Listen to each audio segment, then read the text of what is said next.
आज की कहानी का शीर्षक है जादुई नदी। बहुत साल पहले की बात है। उत्तर भारत के एक छोटे से पहाड़ी गांव में, जहां चारों तरफ हरे भरे जंगल और ऊंची ऊंची चोटियां थीं, वहां रहता था एक लड़का नाम राहुल। राहुल की उम्र सिर्फ 12 साल थी। उसके पिता एक साधारण किसान थे जो चावल और गेहूं की खेती करते थे। माँ घर संभालती थी और छोटी बहन रिया स्कूल जाती थी। राहुल स्कूल के बाद जंगल में घूमना बहुत पसंद करता था। वह पेड़ों पर चढ़ता, नदी में पत्थर फेंकता और कभी कभी पक्षियों के घोंसले देखता। गांव वाले उसे जंगली लड़का कहकर पुकारते थे, लेकिन राहुल को इस बात का कोई गम नहीं था। वह कहता, जंगल मेरे दोस्त हैं। एक दिन स्कूल से लौटते समय राहुल को एक अनोखी बात दिखाई दी। गांव के पास बहने वाली नर्मदा नदी, जिसे गांव वाले प्यार से छोटी नर्मदा कहते थे, का पानी अचानक बहुत साफ और चमकदार हो गया था।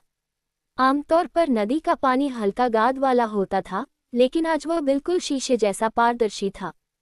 राहुल ने सोचा, शायद बारिश की वजह से ऐसा हुआ होगा। लेकिन जब उसने पानी में हाथ डाला तो उसे अजीब सा एहसास हुआ। पानी ठंडा तो था, लेकिन जैसे कोई हल्की सी ऊर्जा उसके हाथों में दौड़ गई। राहुल ने घर जाकर अपनी माँ को बताया। माँ ने हंसकर कहा, बेटा कल्पना ज्यादा मत करो, नदी तो नदी है। लेकिन राहुल का मन नहीं माना। अगले दिन वह फिर नदी के किनारे गया। इस बार उसने देखा कि नदी के किनारे एक पुराना पत्थर था, जिस पर कुछ प्राचीन अक्षर उकेरे हुए थे। राहुल ने स्कूल में थोड़ा बहुत संस्कृत पढ़ा था, इसलिए उसने कोशिश की पढ़ने की। लिखा था, जो शुद्ध मन से आएगा उसे एक इच्छा पूरी होगी, लेकिन याद रखना, हर इच्छा का मूल्य चुकाना पड़ता है। राहुल हैरान रह गया। वह सोचने लगा कि यह क्या रहस्य है। शाम को वह अपने दोस्त अर्जुन के पास गया और सारी बात बताई। अर्जुन हंस पड़ा, अरे पागल, तू कहानियां पढ़ पढ़कर दीवाना हो गया है।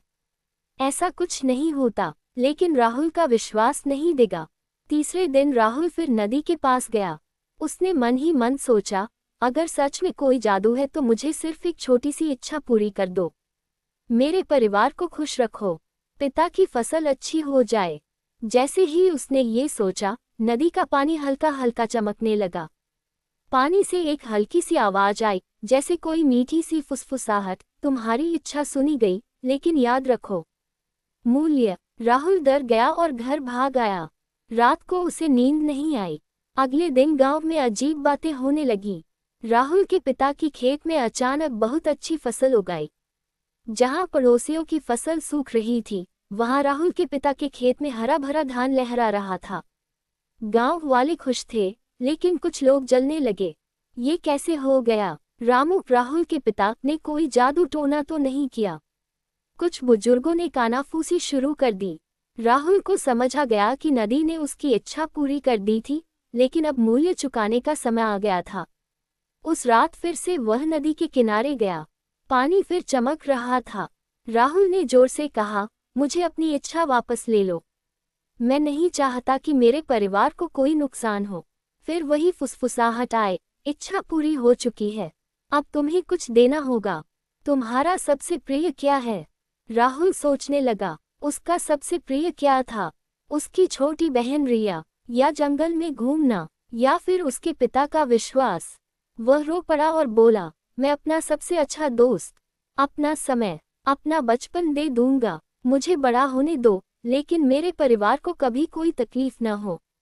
नदी शांत हो गई। पानी फिर से सामान्य हो गया। अगले कुछ महीनों में गांव में सूखा पड़ गया। कई खेत सूख गए, लेकिन राहुल के पिता का खेत अभी भी अच्छा था। लोग अब रामू को भाग्यशाली कहने लगे। लेकिन राहुल बदल गया था। वह अब पहले जितना जंगल नहीं घूमता था। स्कूल में ज्यादा ध्यान देने लगा, पढ़ाई में मन लगाने लगा। वह समझ गया था कि जादू असली नहीं होता, असली जादू मेहनत और त्याग में होता है। एक साल बाद गांव में भारी बारिश हुई। नदी उफान पर आ गई। पूरा गांव डूबने की कगार पर था। लोग भाग रहे थे। राहुल ने देखा कि उसका पुराना पत्थर नदी में बह रहा था। उसने बिना सोचे कूदकर पत्थर को बचाने की कोशिश की। पानी तेज था, लेकिन राहुल तैरता हुआ पत्थर तक पहुंच गया। जैसे ही उसने पत्थर को छुआ, नदी का पानी अचानक शांत हो गया। उफान थम गया। गांव बच गया। लोग हैरान थे। राहुल को किनारे पर लाया गया। वह थका हुआ था, लेकिन मुस्कुरा रहा था।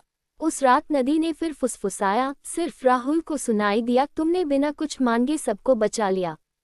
तुम्हारा त्याग सच्चा था, अब तुम्हें कोई मूल्य नहीं चुकाना पड़ेगा। राहुल ने मुस्कुराते हुए कहा, मुझे अब जादू की जरूरत नहीं। मैंने सीख लिया है कि सच्ची खुशी दूसरों की भलाई में है।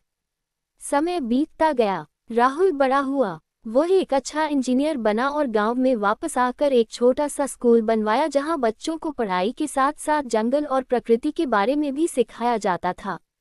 उसके पिता की फसल हमेशा अच्छी रहती। बहन रिया डॉक्टर बनी। परिवार खुश रहा। और वह पुराना पत्थर, वह अब भी नदी के किनारे था, लेकिन अब उस पर नया लेख उभर आया था। शुद्ध मन और त्याग से बड़ा कोई जादू नहीं।